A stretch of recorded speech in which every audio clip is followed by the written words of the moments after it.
Hello friends, today we will see humerus. So, humerus being a long bone, it has got two ends, an upper end, a lower end and a shaft. Now how to determine the side of the bone? Now just remember two simple things.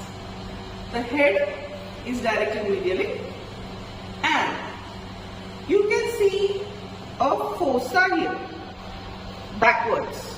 So this fossa is called as olecranon fossa and which is directed backwards.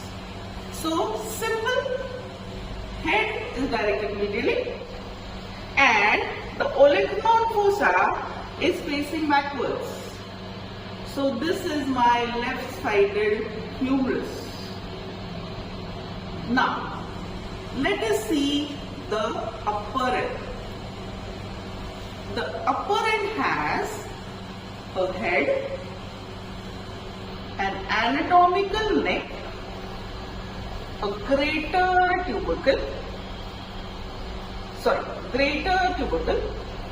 the lesser tubercle, the intertubercular sulcus, or it is also called as bicipital groove, and a surgical neck. Now, let us see about the head. The head is directed medially, backwards and upwards. Now, let us see. The head is directed medially, upwards and slightly backwards.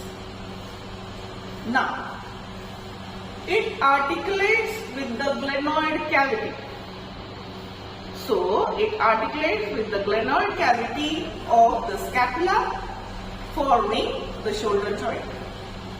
Then, it forms 1/3 of a spleen. Okay? So, not more than, it forms 1/3 of a spleen. Now, let us see neck. So, can you see this margin? This margin is called as anatomical neck. Now, let us see something called as lesser tubercle. Now, lesser tubercle is always directed forwards. This is the lesser tubercle. Then, the greater tubercle. The greater tubercle has got three impressions: upper, middle and lower. Then, there is something called as intertubercular sulcus, or it is also called as bicipital groove. The intertubercular sulcus, that means between the two tubercles, right? So, in between the lesser and the greater tubercle is the intertubercular sulcus. Now, this is intertubercular sulcus. It has a medial lip and a lateral lip. So, the intertubercular sulcus, then we have surgical neck, something called as surgical neck. So, this is the surgical neck. Now, let us see the shaft. The shaft has three borders and three surfaces. The three borders are anterior, medial and the lateral. Now let us see. This is the anterior border. This is medial, so this becomes the medial border. And this will be the lateral border. Now, three borders, now there are three surfaces. The three surfaces are anterolateral surface, anteromedial surface and the posterior surface. Now, so in between the anterior border and the medial border lies the anteromedial surface.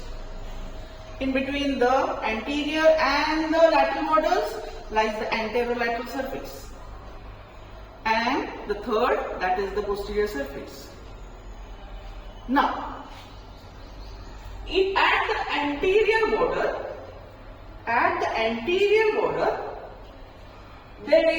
it is the continuation of the lateral lip of the intertubercular sulcus or the bicipital groove.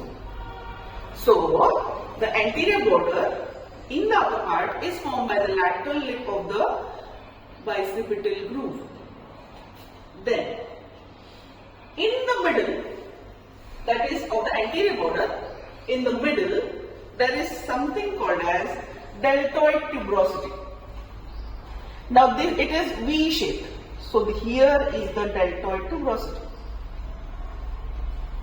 Then, let us see the lateral border. The lateral border in the middle is interrupted by a radial groove or the spiral groove. Now, let us see the radial, or this is the lateral border. So, just below the deltoid tuberosity, this is the radial groove. Okay, so now let us see the spiral groove or the radial groove. So, it is just below the deltoid tuberosity. So, this is the spiral groove. Okay, now let us see the three surfaces. The three surfaces are anterolateral, anteromedial, and the posterior. Now, at the anterolateral surface, we saw that there is V-shaped deltoid tuberosity here. This is V-shaped deltoid tuberosity. Then, in the anteromedial surface, there is a nutrient foramen in the middle. So, this is the nutrient foramen. Then, at the posterior surface, again in the middle, the radial groove is interrupting. So, posteriorly is the radial groove.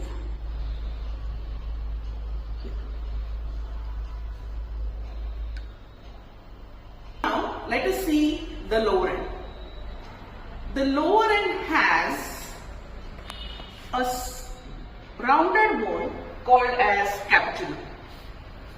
So, this is the rounded bone and this is called as capitulum. Then, this capitulum articulates with the head of the radius. Now, this is the head of the radius. This capitulum articulates with the head of the radius. Now, this is the action during the flexion. Okay, it rolls over it. Then, we've got something called as trochlea. This is a pulley-shaped bone. This is trochlea. This is the pulley-shaped bone. Now, this articulates with the trochlear notch of the ulna. So, trochlea, and this is the trochlear notch. Now, let us see the articulation. Okay, this is the articulation, and this is rolling over this. Okay, then there is something called as medial epicondyle and the lateral epicondyle. The medial epicondyle, see how to identify. This is medial. Okay, so this is the medial epicondyle and this is the lateral epicondyle. We have something called as coronoid fossa. The coronoid fossa, it lies above the trochlea and it articulates with the coronoid process of the ulna. So, we have coronoid fossa above the trochlea. So, this is the trochlea and we have this fossa. So, this is called as coronoid fossa. Now, let me show you. This is ulna. This is olecranon process of the ulna and this is coronoid process of the ulna. Now during flexion, see this coronoid process, it goes into this fossa. So this is called as coronoid fossa and this is the radial fossa. Now there is something called as olecranon fossa. So this is the olecranon process of the ulna. This articulates here. So see the articulation. This is posteriorly. Okay, I am showing it posteriorly. And this is the anterior. So the coronoid process articulates with the olecranon. Olecranon process articulates with the olecranon fossa. So this is called as olecranon fossa. Then we have something called as supracondylar ridge. Now we have medial and lateral supracondylar ridge. Medial and lateral supracondylar, that means it is above the epicondyle. Okay. So this is medial supracondylar ridge. See, this is medial. Okay. So this is medial supracondylar ridge and this is the lateral supracondylar ridge. So this is about the bone humerus. If you have any doubts, please leave a comment.